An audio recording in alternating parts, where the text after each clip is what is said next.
So today I'm going to cover, I got a sustainability certificate from UCLA, and I've been studying climate change and sustainability, which is environmental, social, and governance changes that you can make to reduce suffering in the world. And I tried to pair this with Baba's changes that he's predicted that are coming, and show what he's talked about in human effort and what other people have done in human effort through the UN and others, and then also his intervention in the breaking of the silence and how the world will look after it. And then at the end, I've discussed just some of the things I've run into that have been proving that his predictions are happening, and also that there's options for survival. You know, that people are talking about exoplanets, they're talking about terraforming Mars, that kind of thing, and also space cities and everything. When the 3/4 of the world happens, they could be off the planet. So, but Baba has his plan, and the breaking of the silence is really important to him, and also his final declaration about the changes that are happening that are going to be huge and catastrophic.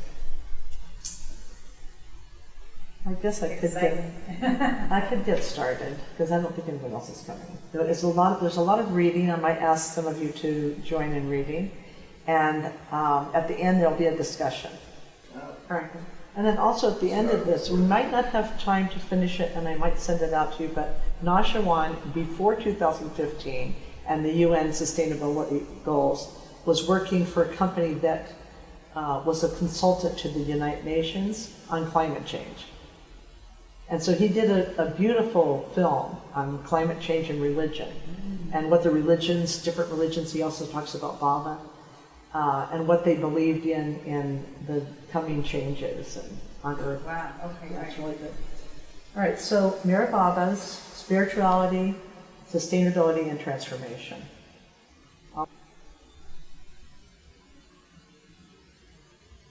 So this slide is about MeherBaba's intervention and human effort. And he has asked us to have human effort also, so we're not just waiting for the breaking of silence. Yeah. MeherBaba's work as the Kalki's seventh avatar, transitioning from old cycles of time and yugas to the unselfish new humanity, will include a new purging of old ideals and purification. As predicted, an extreme disaster, earth changes and deprivation, before or after his breaking of the silence, will usher in an age of selflessness, the new humanity. The remaining 3/4 of the earth, 1/4 of the earth, will live in harmony. The breaking of Baba's silence will affect humanity at the level of surrender and connection to his love. Human effort currently, well, first of all, World War II, we won the war by a few things. First of all, Baba's love saved us, kept us buoyant. The Musts were working on the war, and also human effort. And Baba sat back a little so we could have human effort, and we could buy into democracy and selflessness. So MeherBaba states that World War II human effort was not enough to purge the old selfishness for purification to the unselfish new humanity. Climate change has offered humanity opportunities for bringing selfless human effort to the rescue. The UN 17 Sustainable Development Goals are offering goals and targets to give focus to this effort. Human effort and mitigation and adaptation, disaster preparedness and resilience offer reduction from the coming projected suffering. Human efforts in policies, legislation, and reporting are all moving humanity to a transparency reporting that urges change. What is the definition of sustainability? Sustainability means meeting our own needs without compromising the ability of future generations to meet their own. In addition to natural resources, we also need social and economic resource changes. Sustainability is not just environmental.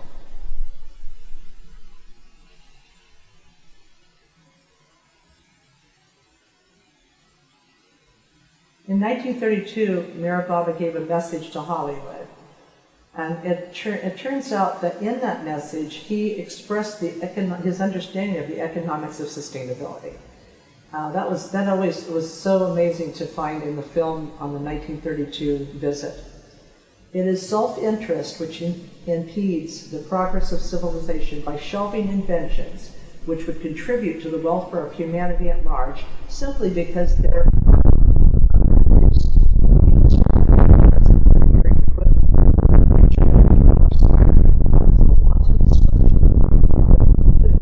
simply in order to maintain the market prices, which causes the hoarding of large sums of gold when the welfare of the world demands its circulation. So he understood sustainability economics. And this is the problem we're having, with oil. They have oil in abundance. Transitioning to electric, it would be difficult financially and economically, might cause a downturn for the finances of the world. But yes. Oh, all the oil companies are buying up solar companies. Yeah, it's changing. It's the way of the future. Yeah, there's a lot of progress since 2015. Vanu's chart contains a lot of these forms.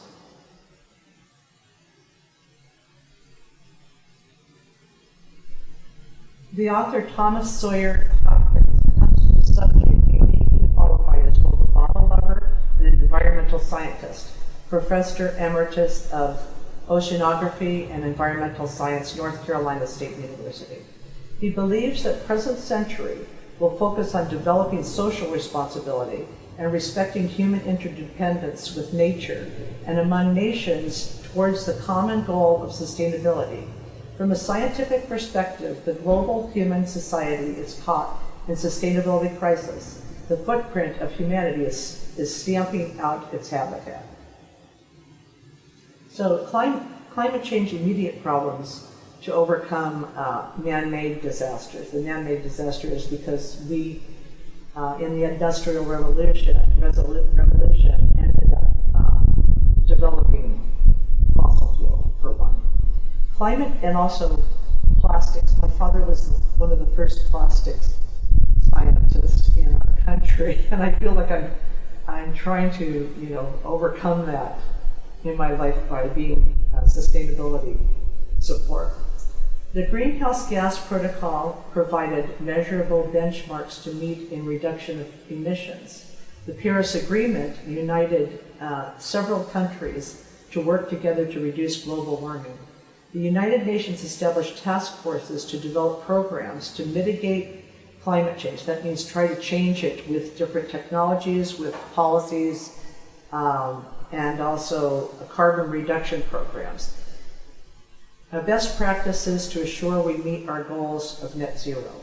The United Nations established task forces in Geneva on adaptation to climate change. If we do not meet our goals, UNDRR has set up best practices for disaster preparedness and resilience.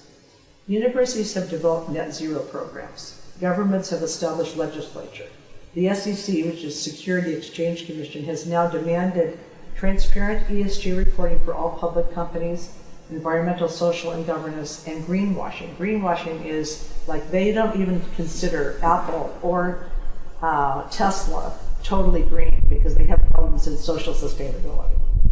So they're either not treating their employees well, they don't have a good scorecard on it.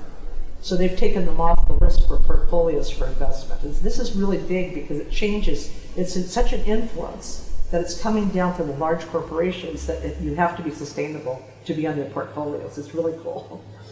So, let's see. Investment portfolios, which is talking about. There's a lot of jobs for sustainability in investment portfolios.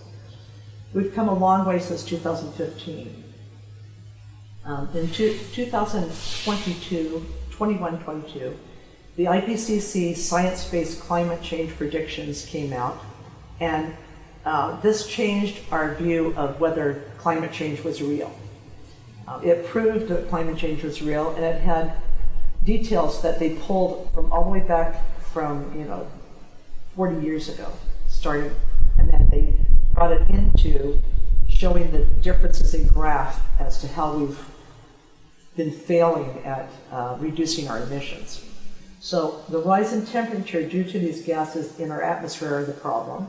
What's happening is the gases are being caught in our atmosphere, and there's a global kind of a blanket over the atmosphere, so they can't get out, and they can't get back in. So the heat's going up, temperature's going up everywhere, and it's changing the climate, and it's changing our floods, droughts, the climate itself, of course, tornadoes and hurricanes. And also there's been a change in soil degradation.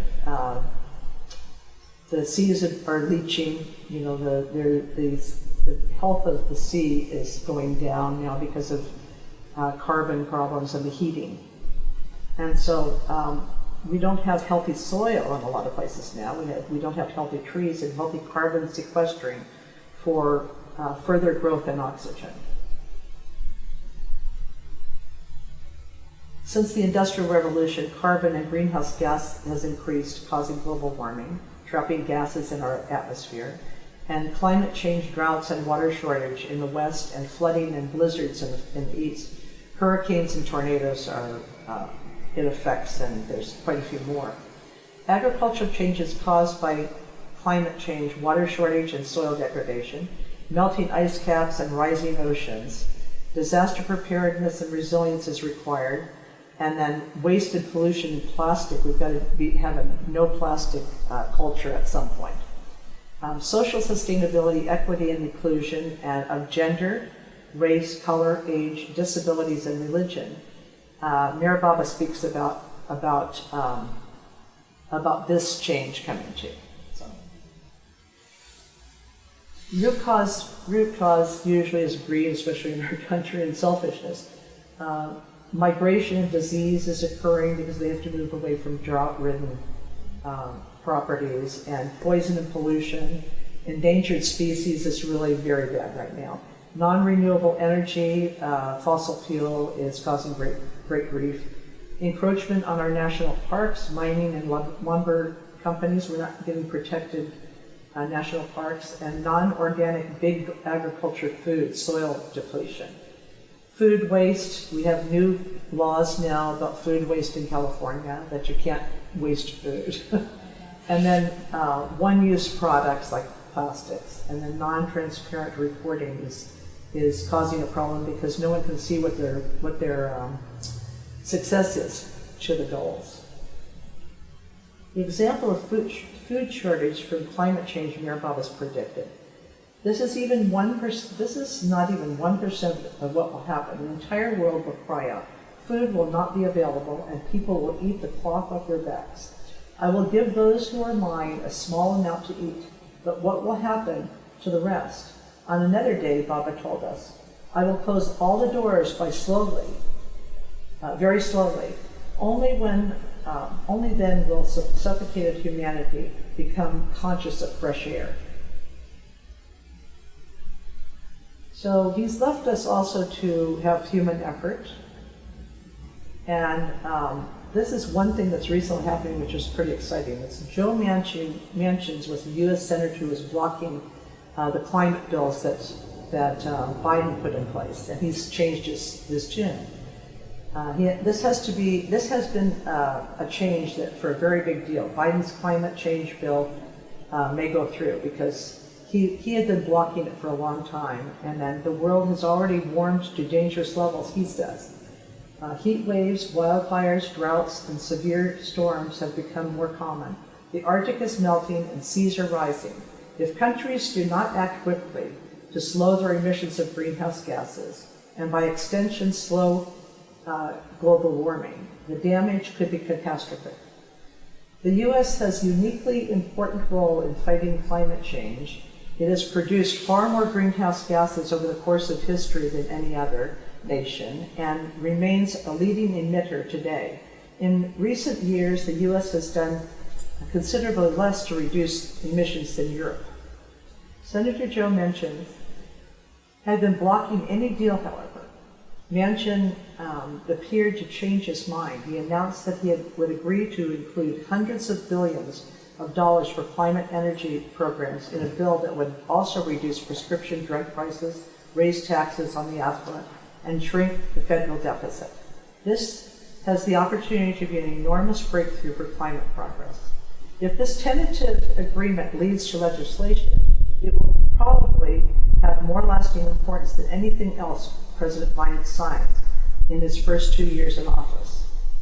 The package will include tax credits to speed up development of wind, solar, hydrogen, and nuclear power, a tax credit to reduce the price of new electric vehicles, and money to address the disproportionate burden of pollution on low-income communities and communities of color.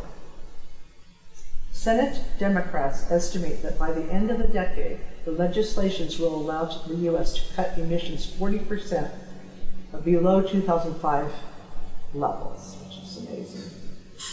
It's from the New York Times. Human unselfish effort, sustainability. The United Nations segregated 2 actions to avoid suffering from climate change mitigation and adaptation. Some mitigation examples: reducing emissions, reducing temperature rise, increase rejuvenation of soil health for further planting and increasing oxygen and sequestering carbon, reducing plastics, promoting reuse, that's the 3 R's, the recycle, it's reuse, recycle, something else, I can't remember. Do you know? Anyone know? What is it? What is it? The 3 R's. Is it reduce? Reduce, reuse, and recycle. Thank you. Soil rejuvenation programs, and anyone has heard of the Green Wall in Africa, which is quite amazing. It's like it's holding back the drought-ridden desert. New carbon sequestering technology and also carbon credits. A company can end up buying carbon credits if they're not meeting their goals. They can buy them from companies that are. And so everyone works together towards reducing carbon. Some adaptation examples are emergency preparedness, building seawalls, strong freeze-dried food for storage. We have to start thinking about food storage. And because we're going to be running into food shortages and water shortages. Reducing starvation in some locations. MeherBaba mentioned starvation would occur not in all locations, just some. And this is the 17 Sustainable Development Goals by the UN. It started in 2015, they developed it then. It was a daunting task to end up bringing it into corporations and your own personal life.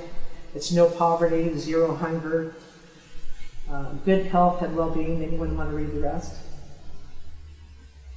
Quality education, gender equality, clean water and sanitation, affordable and clean energy, decent work and economic growth, industry, innovation, and infrastructure, reduced inequalities, sustainable cities and communities, responsible consumption and production, climate action, life below water, life on land, peace, justice, and strong institutions, and partnerships for the goal. Thank you. So environmental consciousness was to reduce the effects of climate change and pollution on the oceans, waterways, and soil degradation. Social sustainability included equity and inclusion, diverse cultures, races, colors, religions, ages, and genders to reduce their suffering. Governance was to include corporate responsibility and oversight and fairness, and many programs were developed to assure the goals and the targets were reached by 2030. The daunting task of reaching these goals would reduce effects on climate change, social fairness, and conscious governance and economic decision-making. And here's some new technologies. Well, of course, we have solar, we've had it for a long time. Wind power, my father was an inventor, and he was working with wind power in the 60s. So. And then carbon sequestering, there's some new technologies that at the manufacturing level, they can bring the carbon in the air into a solid, like square block, and then plant it into a garden, and then grow from the, go back into the soils for feeding trees and plant life. And then EV is electric vehicles and zero waste. Those are just a few. The Kalki Avatar's cyclic transformation. This, what was so amazing to me, I ran across this just reading, is that Baba is not just transforming us from the yugas, he's transforming us from the cycle of time, which means he is the Kalki Avatar that transitions us to a new humanity and cycle, not just a yuga. So all the yugas in the Kali Yuga and all the yugas before, he is the transition. He's like a Barzak to transition to the new. It's amazing. Baba's big. New cycle, not just new age. Natural and unnatural catastrophes come in cycles of time, not in ages. A cycle is made up of so many ages, just as after 4 years, a leap year occurs and a day is added for calculation purposes. Instead of adding a fraction of a day monthly, similarly, this destruction will mean leaping millions of years. There is no question of time. Millions of years mean 1 second because there is nothing such as time. This is by MeherBaba. And this quote is afternoon of the 30th. I think it was 61, 62. 54, was it? Huh? Was it 54, the final declaration? 54, 56? I think it might be 56, but we'll see in a moment because it has the date on the next slide. So it's 1954. Yeah. You were close. The time, yeah. The time has come for the preordained destruction of multiple separateness, which keeps man from experiencing the feeling of unity and brotherhood. This destruction, which will take place very soon, will cause 3/4 of the world to be destroyed. The remaining 1/4 will be brought together to live a life of concord and mutual understanding, thus establishing a feeling of oneness in all fellow beings, leading them towards lasting happiness. Before I break my silence, or immediately after it, 3/4 of the world will be destroyed. I will speak soon to fulfill all that is shortly to come to pass, and that's the final declaration of September 1954. And my next advent after I drop this body will be after 700 years, and that will mark the end and the beginning of the cycle of cycles. All cycles of time and illusion, and begin after 700 to 1400 years, and there have been and will be millions and billions of such cycles in the cycle of cycles. Thus there is no end to illusion, which always remains illusion. This is by William Donkin. On one of these days, Baba emerged after having sat for many hours in complete seclusion. His face was more drawn and weary than Adi ever remembered having seen it, and he said that a gigantic disaster would overwhelm the world that would wipe out 3/4 of mankind. Adi was deeply stirred not only by the anguish on Baba's face, but also because he spontaneously dictated these words immediately on emerging from his seclusion, as if the work done during that seclusion had been especially related to the world passion of which he spoke. A gigantic disaster will overwhelm the world, which will wipe out 3/4 of mankind, and that is in 1945 that was given. That was before the declaration. The world is now drawing very close to the great upheaval, which will precede the breaking of my silence.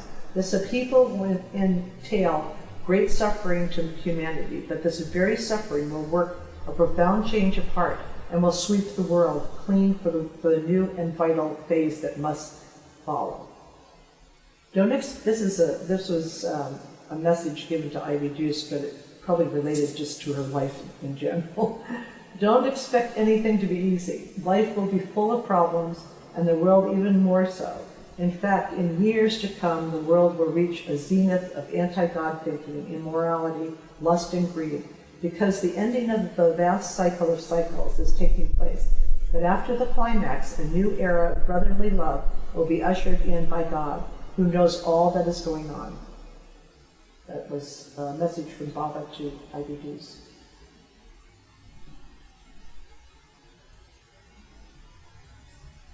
This was Margaret Press' message about her conversations with Baba. It seems that every personal ego has to come up to the surface and function before it can be destroyed. So the national ego, the religious ego, must undergo in the same way, the same process of destruction. Love can then flow in to replace them. After the war, Baba told us that this cleansing had by no means been fully accomplished, and that there was a choice of two ways to accomplish the rest. One would be a third and devastating world war, and the other would be through small wars, earthquakes, general physical upheaval, starvation for some groups, and religious groups vying with each other. Their adherents killing each other to prove that their way was the only way to God. Baba then looked around the group. Can someone read this because my eyesight's getting bad on blue? And asked which he thought was the better way. For once unanimous, he said the second one.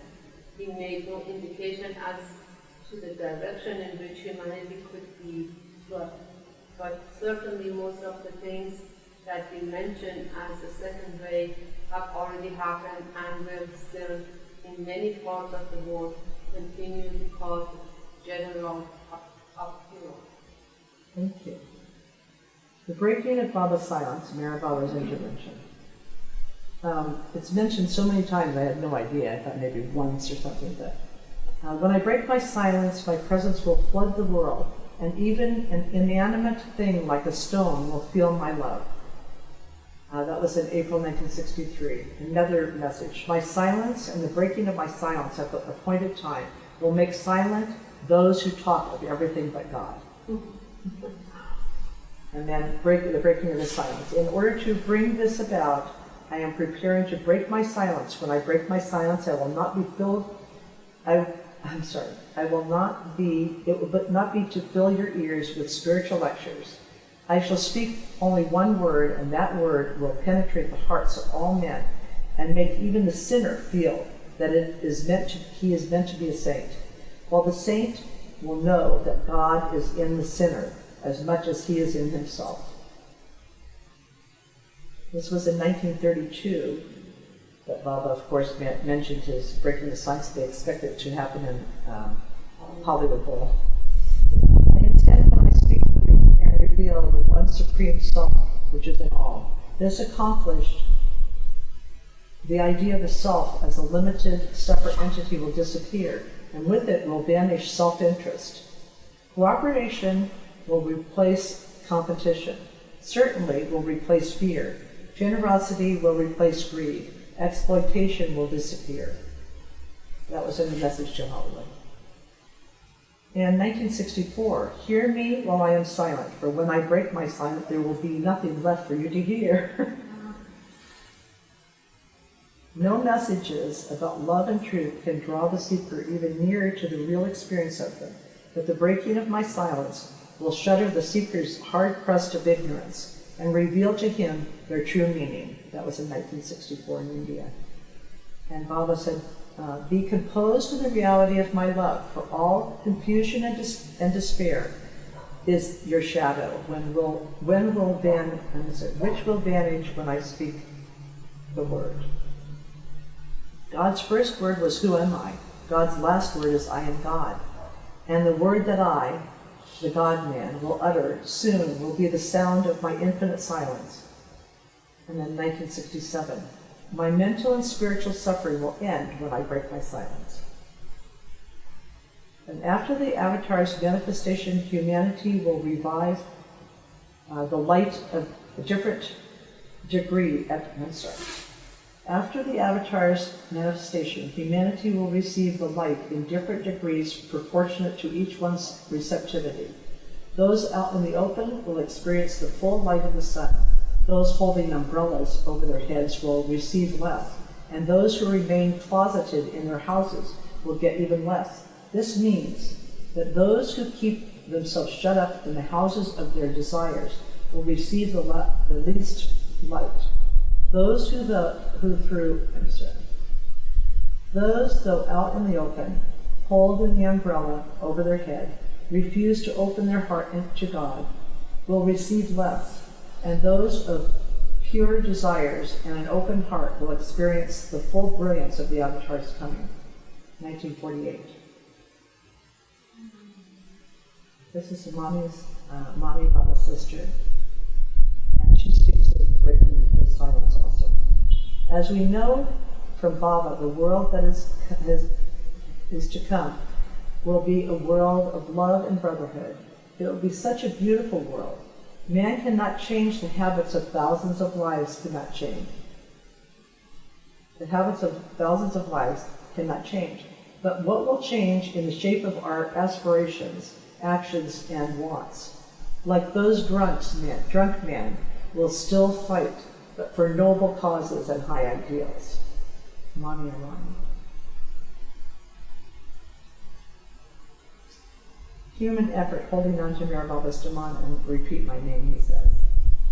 Holding on to this daman, I am infinitely merciful, and so repeat the same thing again and again, so that you may remember my words and try your best to cling to me. Even if the sky and the earth should come together, do not let go of my daman. That's in 1960 in Pune. This is a very critical period of the Avataric age, and all his lovers must strive their utmost to hold his daman very firmly so that it does not slip out of their hands under any circumstance. And in MeherBaba's last warning, this is very critical period of the Avataric age, and all his lovers, I already said it, sorry. But the daman is the hem of the garment, as used by MeherBaba. Holding onto his daman implies holding onto him, means surrendering, becoming totally dependent upon the master. Human effort, MeherBaba said, repeat his name. Repeat my name every second, every moment. If it becomes natural in your subconscious, automatically it will come out during moments of difficulty to help and save you. And Kent, do you want to tell everyone about what Mani said about the counting of the yeah, when I met her in 72, everybody got little interviews, one by one. She wanted to know what I could do for the RTD. It's good as singer, answering actor. So, and then I was asking her, there's a Baba lover, acrobat, or someone, or the mom would say Baba's name 100,000 times a day. And she showed me that he kept track, it became automatic after 10 years, but MeherBaba. So you 5 down, 5 up is 10, 20, 30, 40, 50, and then back is 100, and then you keep that on the other hand, keep track. So I did that for a couple of years. Wow, great. You're going to have to teach that to us at a Sahavas. Think of me more and more, and all your worries will dwindle into nothing. For they are really nothing, and my will works out to awaken this in you and in all.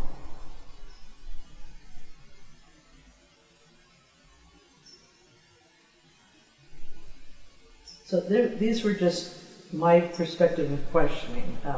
What about the rest of Baba's advent? What do we do as humans? How do we sustain his love and hold on to his daman? And we could discuss it at the end. These are kind of discussion questions. But how do we endure the transformative changes coming? Build the stamina to get to the new humanity and basically survive till we get to the breaking of his silence, which will surely come. He tells us to keep open to his love, those that do experience the greatest benefit when he breaks his silence. Human rights safety is important to protect the love he has given us, to remember him from life to life. That might be a difficulty, but somehow he helps us. To protect the love and knowledge he has given us from life to life, and when to surrender all to him and when to use human effort. He tells us to do our best in human effort and then leave the rest to him. His predictions of transformation are real, and every day we hear confirmations of challenges to come to that he predicted. As time gets closer to the breaking of the silence, we see confirmation of details that are filling in the gaps. What kind of natural disasters and great cataclysm did he predict? The importance of Earth's gravity, cosmology, atmosphere, and spiritual climate for evolution and involution, impetus to save our current home, the Goldilocks planet, and longevity of Earth's health because his footsteps walked on this earth. Greater responsibility for environment, the safety of others, and reducing human suffering to experience higher love. Using our close connections with him, this life, to get the most done on our growth towards surrendering to him. And the conclusion, possible solutions for longevity. As science, it just is coming to me. I have this crazy thing with Google that I have an algorithm. When I search for something, it starts feeding me things. And so like I'll just sit, open the Google, and it'll have all of these things that are answering my questions that I asked. It's crazy. But anyway, science fiction, creativity, all the science fiction movies now about time travel, about the ending of this world and where we're going to go, and many, many, many. And then, so as science fiction, creativity, and science has progressed to vision new alternatives for humanity's survival, we can only guess what might be in MeherBaba's missing book. NASA reports monthly on rogue asteroids entering our solar system. Terraforming other planets or building space cities are visions of our future by Elon Musk and other billionaires. Every year, new exoplanets are found, potential Earths and theoretical wormholes. MeherBaba discussed multiverses around the same time Einstein formulated his theories. He called them bubble universes. We know that MeherBaba saw a future on this Earth for a quarter of the planet being habitable, but the 3/4 gone. There is also mentioned by Baba to Phyllis Frederick that there's a new Earth forming that is 3/4 complete. We know and trust that if we hold on to MeherBaba's daman, he assures us that breaking his silence will fill us with the God presence, and we can trust 100% our correct outcome. Here's just some pictures of the vision of long-term sustainability. This is a Titan, life on Titan. They're exploring Titan. Titan supposedly has water, so we could use it as resources like we do everything else, use up the resources of other planets and moons, but anyway. And then wormholes could connect us with other universes. When we die, we go to those instead. We're leaving Earth to terraform Mars, and this is on the upper right is a space city that was formed. It has it's like a biosphere, And that's Bezos. He's the billionaire. That's his vision, that we're going to have space cities, not live on other planets. And then this is Titan down below on the right-hand side. And unfortunately, possible 3/4 of the world scenario, there's our asteroid, and it's just looking like every day. And I have an asteroid finder on my telephone, and it tells me, it reports all the asteroids that are coming into our solar system, and rogue ones that they didn't know until one day beforehand, even 15 minutes. It's crazy. But it looks like that could be a scenario. And then here's art of the bubble universes that Baba talked about. And we could be going to those. And he says also that the other universes are really close. So we may have to go through them through wormholes or whatever, but they're very close. They're not like we can get to other planets through them. So anyway, Baba's message: hold on to his daman, repeat his name, open your heart to love and selflessness, so when he breaks his silence, you will be one with him. Service every form with respect, and MeherBaba is our role model. And that's So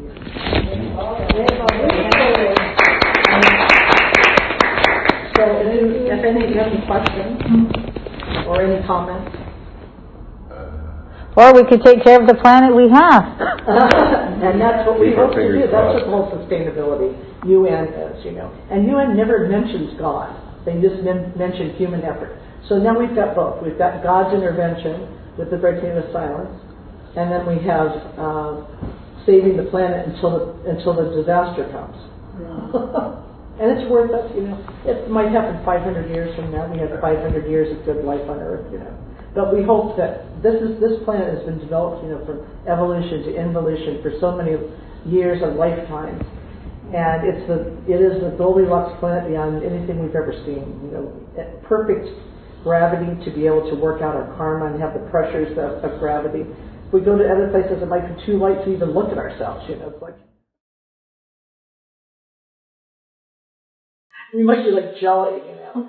And so it's just such a perfect combination for evolution and evolution.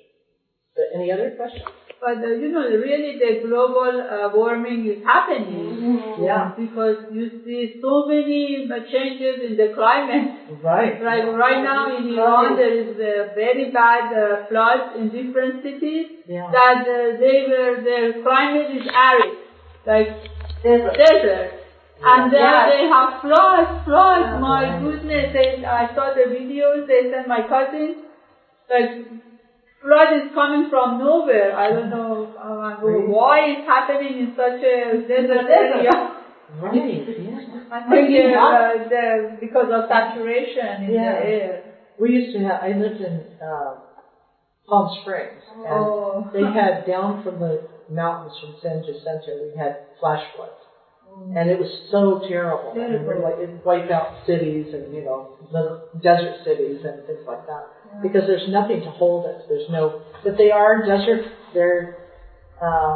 you know, the world is becoming desertized, desertification.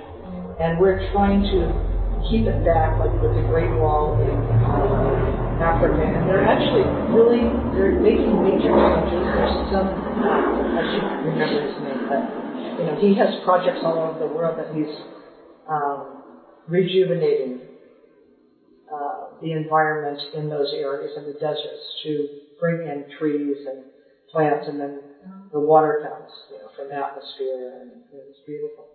Could you tell more about that Great Wall in Africa? I hadn't heard of that. Oh yeah, the Great Wall, they started off the middle of Africa, because the Sahara Desert is encroaching on southern Africa. So they started building this wall of trees and all kinds of indigenous plants and everything. And it started off maybe a mile wide, you know, like coming straight across Africa.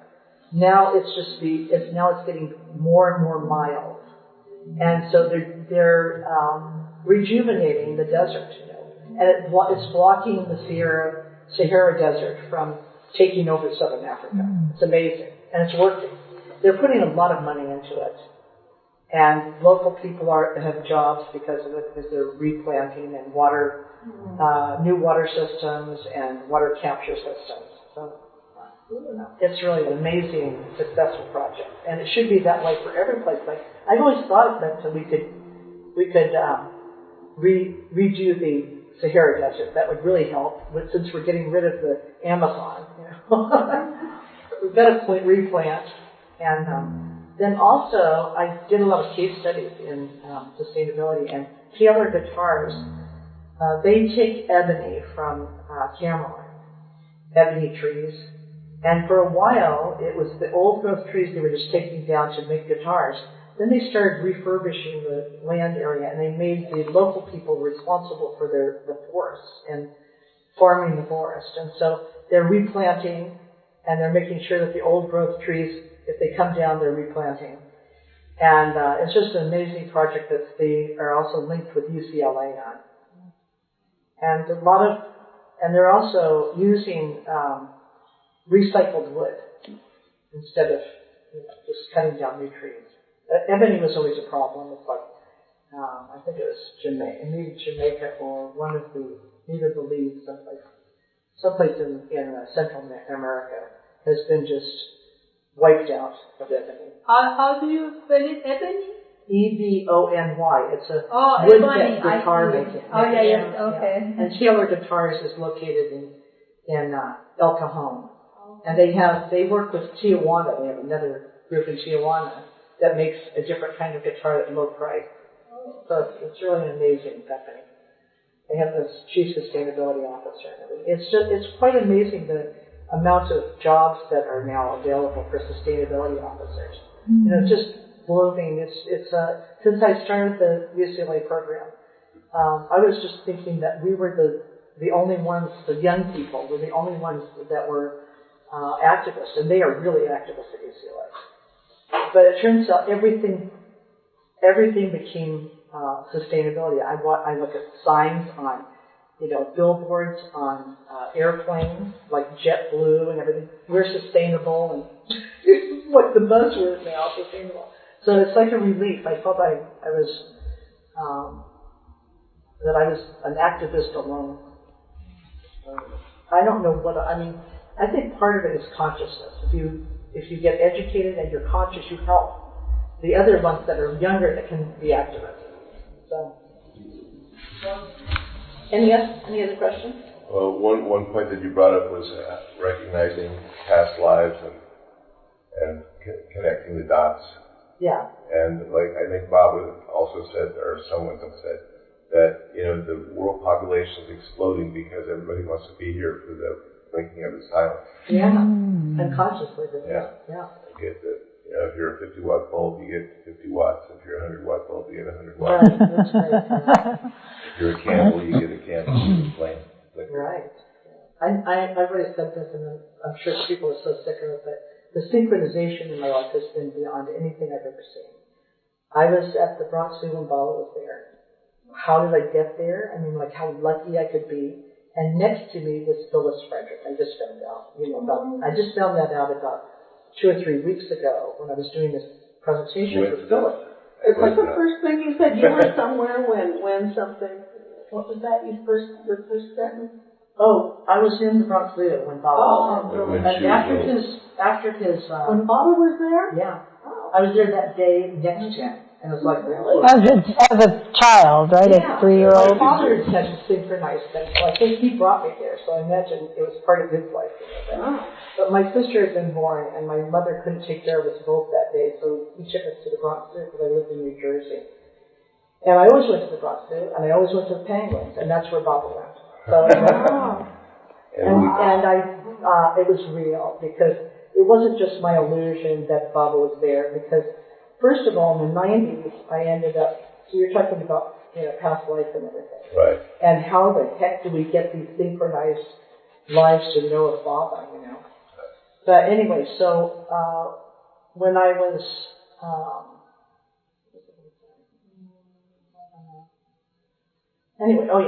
I was in the 90s. I was talking to Darwin Shaw, and I didn't know anyone else knew about. Baba was in the Bronx Zoo. He liked the penguin that I liked, so I knew he was there. But I had no idea Darwin was there anyway. So Darwin started talking to me about, just out of the blue, being in the Bronx Zoo. And I said, you were at the Bronx Zoo when Baba was. I said, I was there. And he said, yeah, Baba saw this penguin. And I said, he's the chairman of the board. I said, you're the man that said he was the chairman. And he said, yeah. I just thought, and so I heard him. And I didn't know Phyllis was there. I was trying to find for years who was there, and I couldn't find it. So I listened to this tape in the archives about Phyllis, and Phyllis was talking about her time after Baba's accident. And she was standing right next to me. I mean, like crazy. Virtue of Juice, I think, was on that trip, and all my memories. What year was that? Was it 52 or 56? It was 52. 52, yeah. That was right after his accident. He went back east again? Yeah. He went back east. He went to get to a doctor in New York in Scarsdale. And then that day they took Adele and Phyllis, Darwin, and 2 other men. But and then Charmian was waiting in the car. And these are all people, it's like, also, who had just finished the Sufi charter, and I became a Sufi. It's like, And how do these things happen? I never thought of myself as big, so no one should ever think that it was, I mean, I'm not like I lived with him in this compound, but what a blessing it was. Because when I was older, I beat myself up all the time because I had known he was professing to be the Avatar in 69, and I had seen pictures of him and everything in 67. I didn't come to him. So I beat myself up, but then it turns out all of this came out that I was right next to him. It was like, these are like just such coincidences, just like his predictions are coming up, and we see them, we go, wow, yeah, well, we knew you were truth, but, everything's proving it, so. See, I think everybody has things like that, but we just don't pay attention. Like the few times when you're in a situation, maybe you're afraid or something's going on and you're really focused and attuned to God. It's like there's so many things all around, just usually we're not paying attention. But I think it's there, especially if you're connected with Baba. There's like no coincidence, as Lois says, and I think that's right. So anyway, that concludes the presentation. However, if you want to start this film, and I'll send it to you, it's Narshalin's film on climate change. If you want me to do it another time, I can. If you feel like you can't make it through the next. So I have a film that he sent me on his UN work. He had his own company that was a consultant to the UN on climate change. And so he has this early, 2015 or something, before the UN came out with their sustainability goals. But it's about Baba and about religions and their belief in climate change and how it's real.